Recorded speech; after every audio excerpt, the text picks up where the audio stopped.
Hello. Hello friends, जय हिंद जय भारत। आप सभी का स्वागत है हमारे YouTube channel MK science classes पर।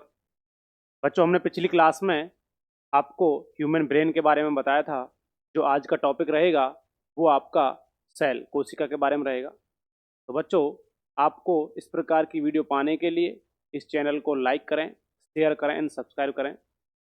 चलते हैं बच्चों, आगे की तरफ स्टार्ट करते हैं। टॉपिक है आपका सेल। देखिए, स्टार्ट करते हैं बच्चों।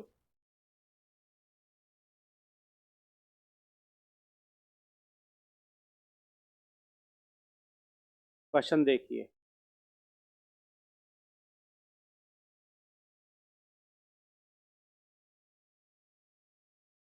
Smallest unit of human body. मनुष्य के शरीर की सबसे छोटी इकाई क्या है? क्या है? मनुष्य के शरीर की सबसे छोटी इकाई। सबसे छोटी इकाई क्या है बच्चों? वो होती है आपकी सेल, जिसको बोलते हैं कोशिका। ठीक है बच्चों, मनुष्य का जो शरीर बना हुआ है वो कोशिका से मिलकर बना हुआ है। जिस प्रकार से एक घर को बनाने के लिए ईंटों की आवश्यकता होती है, उसी प्रकार आपको घर को बनाने के लिए ईंटों की आवश्यकता, उसी प्रकार शरीर को बनाने के लिए किसकी आवश्यकता होती है? सेल की। देखिए, आपका जैसे सेल हुआ, सेल कोशिका, कोशिका से मिलकर बनता है टिश्यू। ठीक है बच्चों, टिश्यू से मिलकर बनता है बॉडी ऑर्गन, और बॉडी ऑर्गन से मिलकर बनता है होल बॉडी या संपूर्ण बॉडी जो होता है पूरा शरीर। ठीक है बच्चों, कोशिका, इसको हम बोलते हैं टिश्यू को ऊतक, इसको हम बोलते हैं शरीर के अंग। शरीर के अंग बोलेंगे बच्चों, और इसको बोलेंगे शरीर। ठीक है जी, तो विशेष तौर पर ध्यान रखें। तो शरीर की सबसे छोटी यूनिट जो होती है वो क्या होती है? सेल होती है। आगे देखिए बच्चों, यदि कहने लगे आपसे कि स्टडी ऑफ द सेल, कोशिका का अध्ययन, तो कोशिका का अध्ययन है बच्चों, वो कहलाता है साइटोलॉजी। क्या कहलाता है बच्चों? साइटोलॉजी। ठीक है स्टूडेंट्स, साइटोलॉजी होता है वो किसका अध्ययन होता है? कोशिका का अध्ययन होता है। आगे देखिए, आगे देखिए बच्चों, कहने लगे सबसे बड़ी कोशिका। स्टूडेंट्स, आपकी जो बिगेस्ट सेल होती है वो आपकी होती है ऑस्ट्रिच, ऑस्ट्रिच एग, जिसको हम बोलते हैं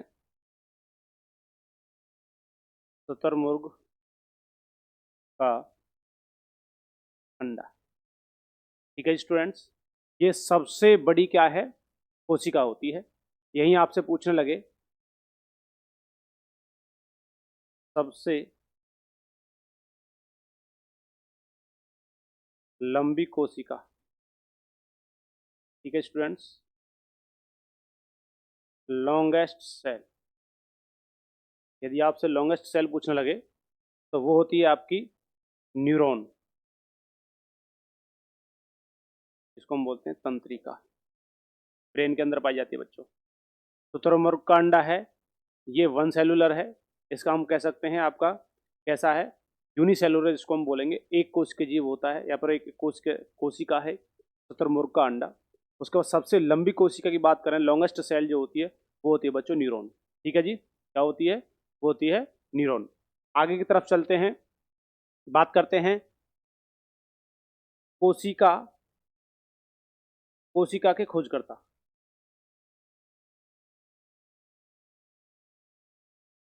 कोशिका के खोजकर्ता, ठीक है जी। Explorer, explorer of cell. कोशिका खोजकर्ता कौन हो दोस्तों? तो ये कहे जाते हैं आपका रॉबर्ट हुक। कौन कहे जाते हैं दोस्तों? Robert Hooke. रॉबर्ट हुक को क्या कहा जाता है? कोशिका खोजकर्ता। और बताते हैं इन्होंने 1665 ईस्वी में, कब करी थी दोस्तों? 1665 ईस्वी में उन्होंने क्या किया है? खोज किया है, ठीक है जी। कब? 1665 ईस्वी। ठीक है स्टूडेंट्स, आगे चलिए। यदि आपसे कहने लगे सजीव, या हम जीवित जिसको हम कोशिका कह सकते हैं, ठीक है, लिविंग सेल या सजीव कोशिका के खोजकर्ता। लिविंग सेल के जो इन्वेंशनर एक्सप्लोरर हैं वो आपके कहे जाते हैं, वो आपके हैं von N Leeuwenhoek. Von N Leeuwenhoek, ठीक है। वॉन एन ल्यूवेनहॉक हैं, वॉन एन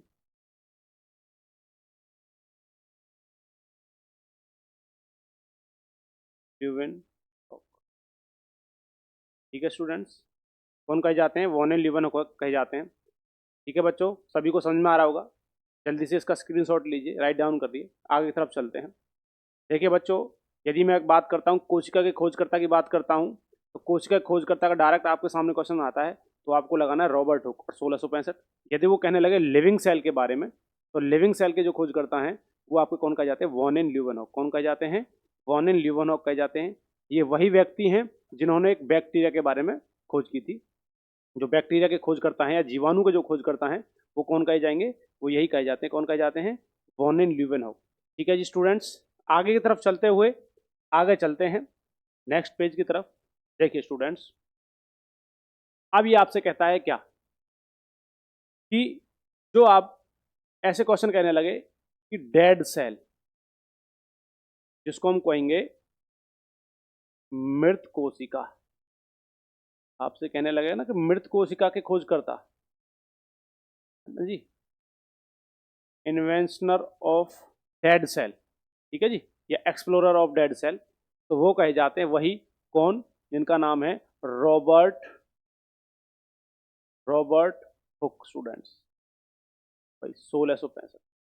आपके सामने क्वेश्चन आता है कोशिका खोज करता तो भी रॉबर्ट हुक लगाना है, और आपसे कहने लगे डेड सेल या मृत कोशिका खोज करता है तो आपको क्या लगाना है? रॉबर्ट हुक ही लगाना है। चलिए आगे की तरफ चलते हैं। यदि वो क्या कहता है सुनिए, कहता है कि बैक्टीरिया, बैक्टीरिया को बोलेंगे जीवाणु, जीवाणु के खोजकर्ता। यदि बैक्टीरिया खोजकर्ता की मैं बात करता हूं स्टूडेंट्स, तो वही है कौन? Van Leeuwen, van Leeuwenhoek. कौन कहे जाते हैं? वॉन एन ल्यूवेन हॉक,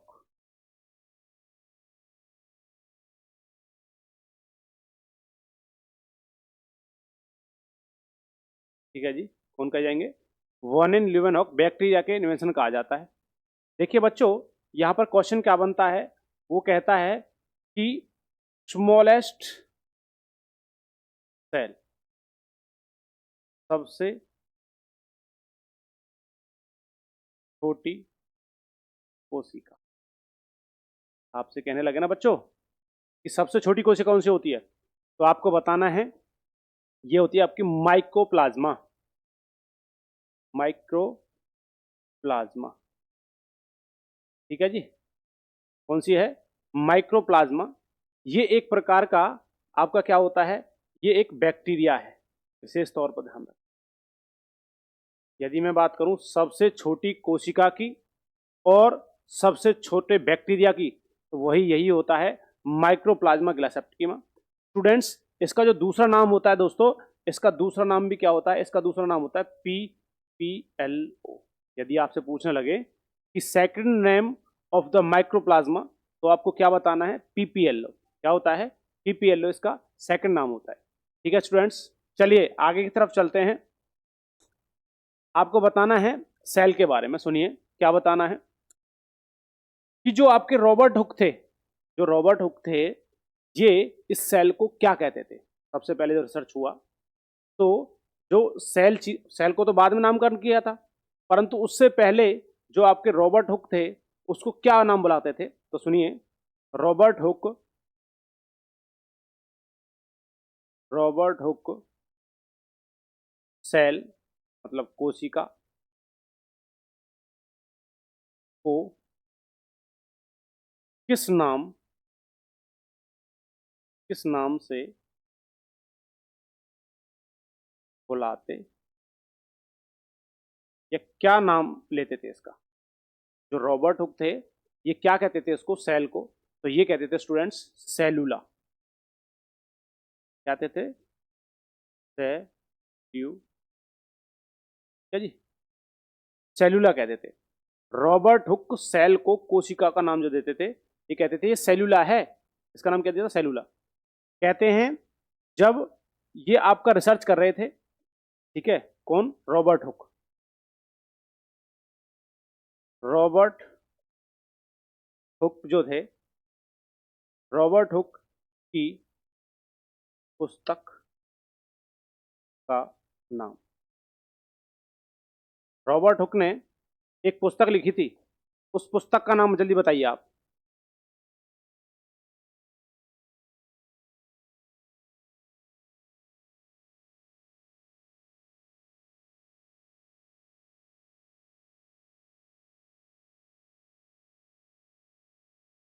ठीक है जी, पुस्तक का नाम क्या था बेटा? देखिए, तो रॉबर्ट हुक की पुस्तक का नाम क्या था? इसका नाम था माइक्रोग्राफिया। क्या नाम था स्टूडेंट्स? माइक्रोग्राफिया, इनकी पुस्तक का नाम था माइक्रोग्राफिया।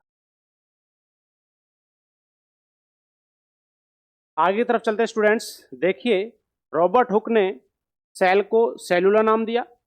उसके बाद जो रॉबर्ट हुक थे, इन्होंने एक पुस्तक लिखी, एक बुक लिखी जिसका नाम था माइक्रोग्राफिया।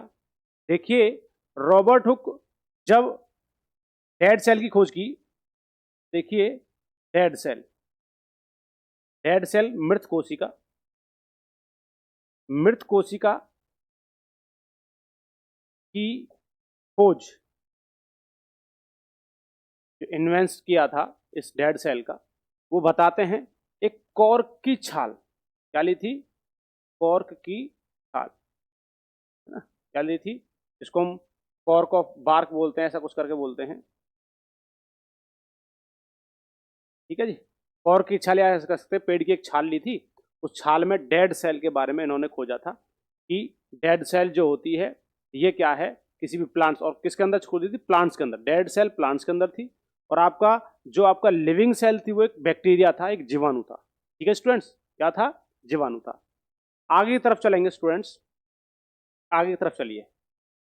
देखिए, आगे की तरफ चलते हैं। अब देखिए, सेल के बारे में एक और चीज सुनिए। क्या होता है सेल के अंदर और सेल के बाहर और केंद्रक के अंदर? एक होता है जिसको हम बोलते हैं जीव द्रव्य। क्या बोलते हैं जी स्टूडेंट्स? जीव द्रव्य। ठीक है जी, जिसको हम बोलते हैं प्रोटोप्लाज्म। ये जीव द्रव्य होता है। इसके आपसे खोजकर्ता की बात करें, तो इसके इन्वेंशनर हैं, या हम खोजकर्ता की बात करें, तो वो कहे जाते हैं पुरकिंजे। कौन कहे जाते हैं दोस्तों? पुरकिंजे। ठीक है जी। तो जीवदेह में खोजकर्ता कौन कहे जाते हैं? पुरकिंजे कहे जाएंगे। आगे चलिए, अब सेल के बारे में थोड़ी सी बात कर रहे हैं, करते हैं सबसे पहले सेल थ्योरी की बात। ठीक है जी। कोशिका सिद्धांत, कोशिका सिद्धांत के बारे में बात करेंगे स्टूडेंट्स। सबसे पहले क्वेश्चन तो यही बनता है, इस कोशिका सिद्धांत के बारे में जो बताने वाले व्यक्ति थे वो कौन कौन हुए। ठीक है जी। देखिए, इस कोशिका सिद्धांत जो सबसे पहले दिया था, एक व्यक्ति था, इसका नाम था सेल्डन, और एक का नाम था स्वान। ठीक है जी। क्या नाम था? सेल्डन था, सेल्डन,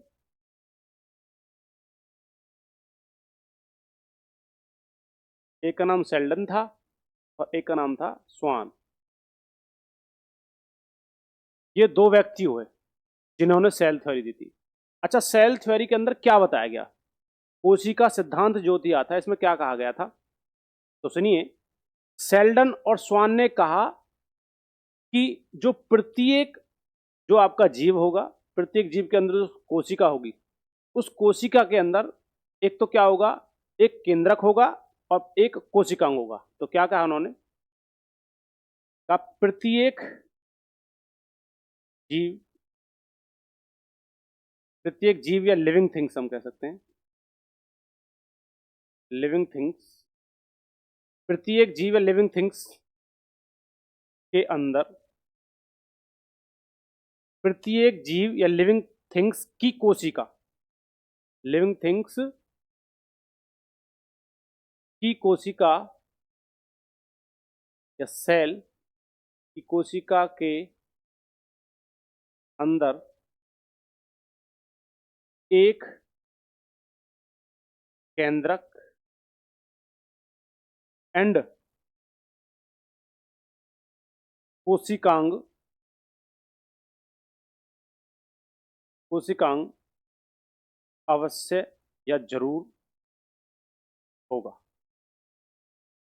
ठीक है जी। इन्होंने क्या कहा कि प्रत्येक सेल, मैंने मान के चलो एक कोशिका बनाई यहां पर, ऐसे मान के चलो मैं एक सेल सा बना रहा हूं, इस सेल के अंदर देखिए, ये कहना चाह रहा है कि इसके अंदर, प्रत्येक के अंदर क्या होता है, न्यूक्लियस होगा, केंद्रक होगा, और कह रहा है कि इसके अंदर जो कोशिकांग पार्ट हैं, जो कोशिका के ऊपर अन्य भाग हैं, वो विशेष तौर पर सारे होंगे।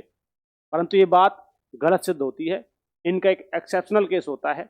एक्सेप्शनल केस के अंदर सुनिए क्या होता है, इनकी बात, ये चीज गलत साबित हुई। एक्सेप्शनल केस है भाई, अपवाद। अपवाद का मतलब होता है दोस्तों किसी चीज का विपरीत। इन्होंने तो कहा था कि भाई साहब हर एक कोशिका के अंदर एक केंद्रक होगा, एक न्यूक्लियस होगा, प्लस में एक कोशिकांग एक अवश्य जरूर होगा, परंतु ये अपवाद था कि प्रत्येक कोशिका के अंदर न्यूक्लियस नहीं होता। कुछ अपवाद है, सुनिए क्या है। जो आपका आपका मनुष्य की, जो मनुष्य की हम कह सकते हैं जिसके अंदर आरबीसी होंगी, मनुष्य की RBC, red blood cell, red blood cell, मनुष्य की आरबीसी रेड ब्लड सेल के अंदर, न्यूक्लियस, न्यूक्लियस नहीं होता। क्या कह रहे हैं जी? कि जो भी आपकी रेड ब्लड सेल होंगी उनके अंदर न्यूक्लियस नहीं होता, उनके अंदर केंद्रक नहीं होता। क्या नहीं होता? उनके अंदर न्यूक्लियस को क्या बोलेंगे? केंद्रक। क्या बोलेंगे स्टूडेंट्स? केंद्रक बोलेंगे। ठीक है जी।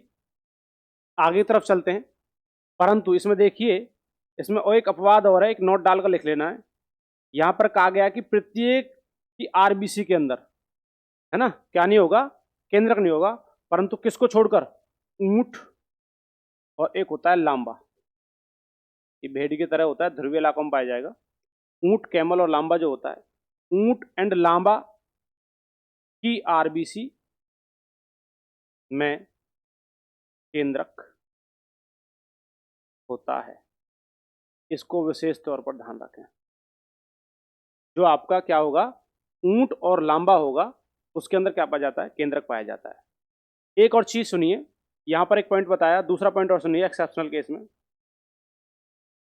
पादपों में उपस्थित, पादपों में जो उपस्थित फ्लोएम होता है, क्या होता है? फ्लोएम, फ्लोएम बोलते हैं इसको। दो चीज होती हैं पेड़ पौधे के अंदर, एक जाइलम होता है, एक फ्लोएम होता है। जाइलम का काम होता है पेड़ पौधों की जड़ों से लेकर पेड़ पौधे के विभिन्न भागों तक जल को ले जाना, और फ्लोएम का काम होता है पेड़ पौधों की पत्तियों से भोजन को पेड़ पौधे के विभिन्न भागों तक ले जाना। विशेष तौर पर ध्यान रखें। तो पादपों में उपस्थित फ्लोएम के अंदर, के अंदर के अंदर न्यूक्लियस या केंद्रक, केंद्रक नहीं होता।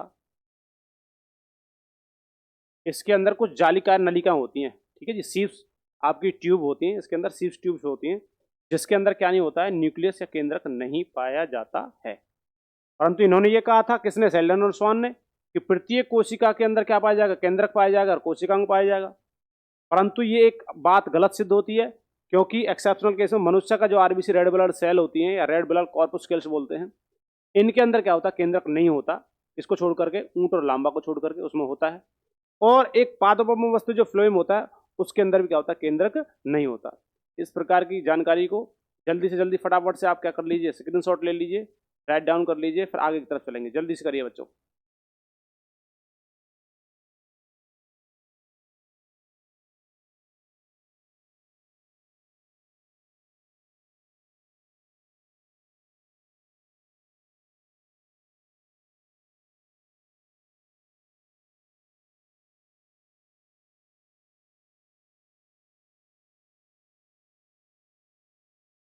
चलें दोस्तों, आगे चलिए, चलिए आगे तरफ चलते हैं। आगे देखिए, शुरू करते हैं। Parts of the cell.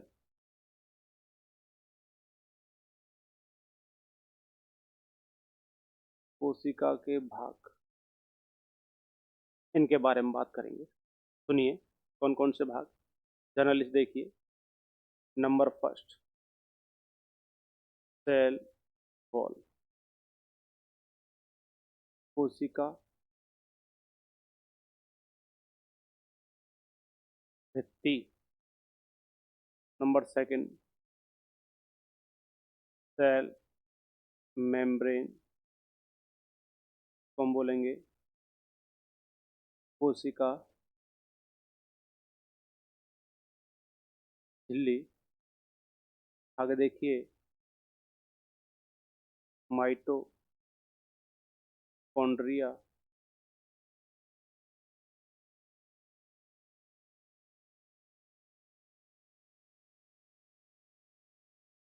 ठीक है जी, माइटोकॉन्ड्रिया होगा। एक होता है न्यूक्लियस, हम बोलेंगे केंद्रक। आगे आता है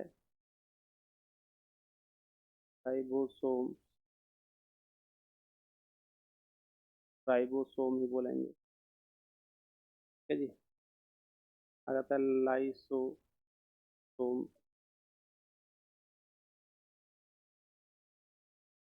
सोम बोलेंगे, ठीक है जी। ऐसे आता है गोल्जी बॉडी, जिसको हिंदी में बोलते हैं गोल्जी काय। ये कुछ विशेष तौर पर आपके पार्ट रहेंगे इसके अंदर, सेल के अंदर। बच्चों इन सभी के बारे में आप पढ़ेंगे, ठीक है जी। सबसे जो पहले है वो आपको पढ़ना है सेल वॉल के बारे में और सेल मेम्ब्रेन के बारे में। चलिए फटाफट आगे चलते हैं, जल्दी से इसको राइट डाउन करो फटाफट से, स्क्रीनशॉट ले लीजिए बच्चों। चलते हैं आगे की तरफ। देखिए बच्चों, मैं आपका एक फिगर सा बना रहा हूँ, सुनिए समझने के लिए थोड़ा सा।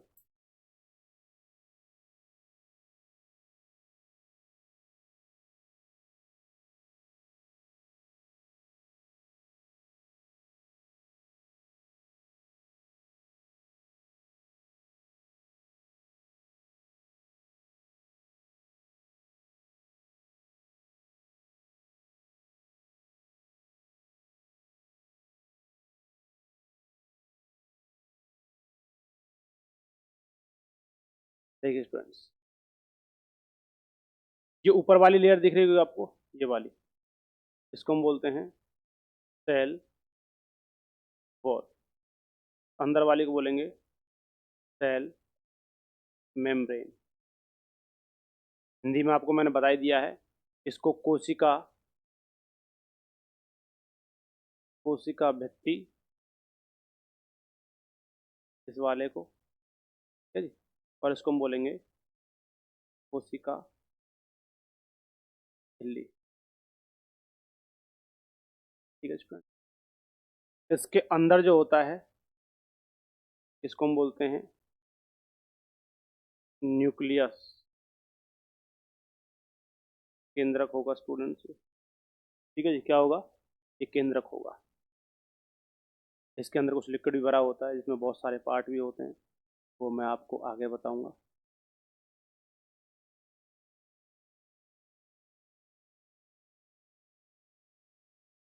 लिक्विड भरा होता है, जीवित द्रव्य हम कह सकते हैं। सबसे पहले देखिए आप, यहाँ आपने सेल वॉल लिख लिया है और इधर आपने लिख लिया है सेल, ठीक है जी, जिसको हम बोलेंगे कोशिका भित्ति, इसको हम बोलेंगे कोशिका झिल्ली।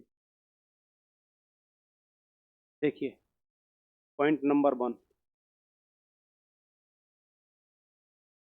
कोशिका भित्ति केवल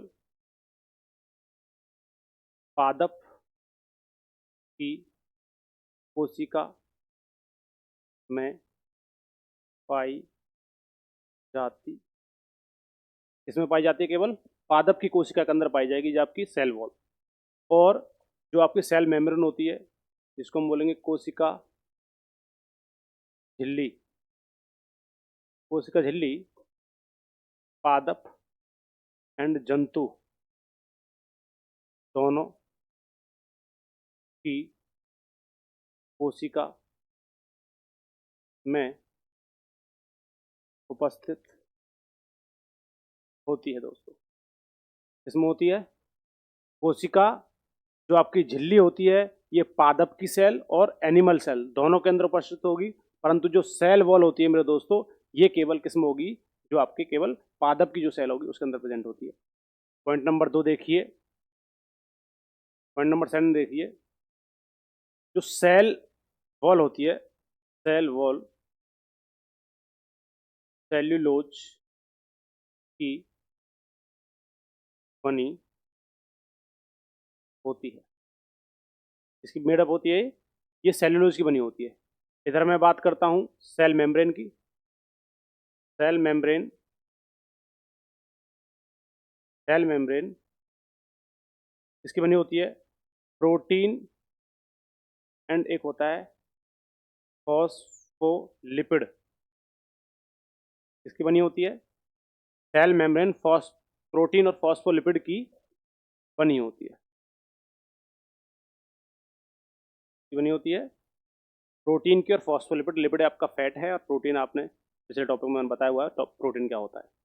आगे देखिए थर्ड पॉइंट, जो आपका सेल वॉल होता है ये प्रोटीन की फॉस्फोलिपिड की बनी होती है। ये सेल वॉल जो होती है सेलुलोज की बनी होती है। सेल वॉल कैसी होती है, सेमी परम्यूएबल, इसका हम बोलता कह सकते हैं अर्धपारगम्य। अर्धपारगम्य, अर्धपारगम्य का मतलब होता है कुछ चीज एक दूसरे में से पार हो जाती हैं। कुछ यूजुअल अनयूजुअल चीजों को आदान प्रदान जो करना होता है ना, वो क्या होता है सेमी परम्यूएबल। तो सेल वॉल कैसी होती है, सेमी परम्यूएबल अर्धपारगम्य होती है। मतलब ये आधी, ऐसे अपने ट्रांसपेरेंट नॉन ट्रांसपेरेंट जिसको हम बोलते हैं, तो इसमें से कुछ होता है जो आपका निकल जाता है। ठीक है, तो ध्यान रखना, एक होता है पारदर्शी, एक होता है अपारदर्शी, एक होता है पारभासी। ठीक है जी, तो जिसमें से कुछ दिख जाए पारभासी, तो ऐसे मान के चलो सेल वॉल जो होती है सेमी परम्यूएबल अर्ध पारगम्य, थोड़ा बहुत, एक होती है पारगम्य परम्यूएबल, एक होती है अर्ध पारगम्य। पारगम्य का मतलब जिसमें से पूरा पूरा निकल जाए, और अर्ध पारगम्य मतलब जिसमें आधा पर्दा निकलता है। आगे देखिए पॉइंट नंबर 3 सेल मेम्ब्रेन के बारे में। सेल जो वॉल होती है, सेल मेम्ब्रेन जो होती है, सेल मेम्ब्रेन जो होगी, सेल मेम्ब्रेन कैसी होती है, परमिएबल, इसका मतलब हम कह सकते हैं सेल वॉल जो सेल मेम्ब्रेन जो होती है ये कैसी होती है, पारगम्य। कैसी होती है, सेल मेम्ब्रेन पारगम्य होती है। ठीक है जी स्टूडेंट्स, जल्दी से फटाफट राइट डाउन करिए, फटाफट से करिए, फटाफट देखिए, स्क्रीनशॉट ले लिए बच्चों।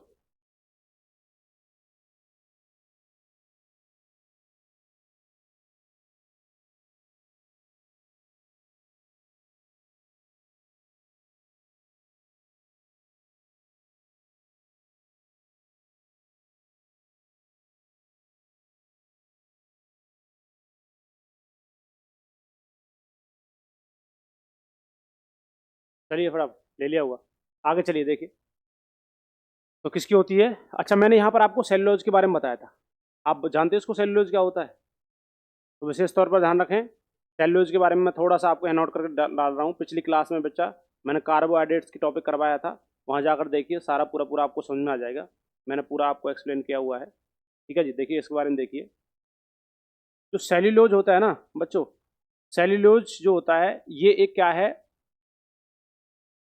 सेल्यूलोज जो होता है, सेल्यूलोज इज अ कार्बोहाइड्रेट। ठीक है जी, सेल्यूलोज क्या होता है, कार्बोहाइड्रेट है। और कार्बोहाइड्रेट्स भी कौन सा होता है, ये होता है आपका पॉलीसैकेराइड।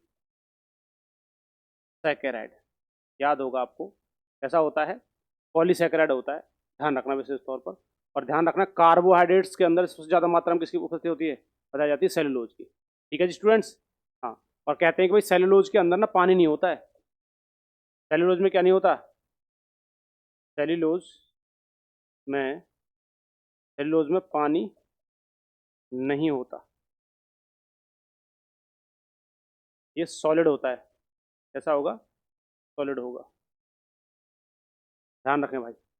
जल्दी करिए, आगे तरफ चलते हैं। सेल वॉल, सेल मेम्ब्रेन, थोड़ा सा और समझिए इसके बारे में। देखिए स्टूडेंट्स, यहाँ पर क्या कहा गया है, देखिए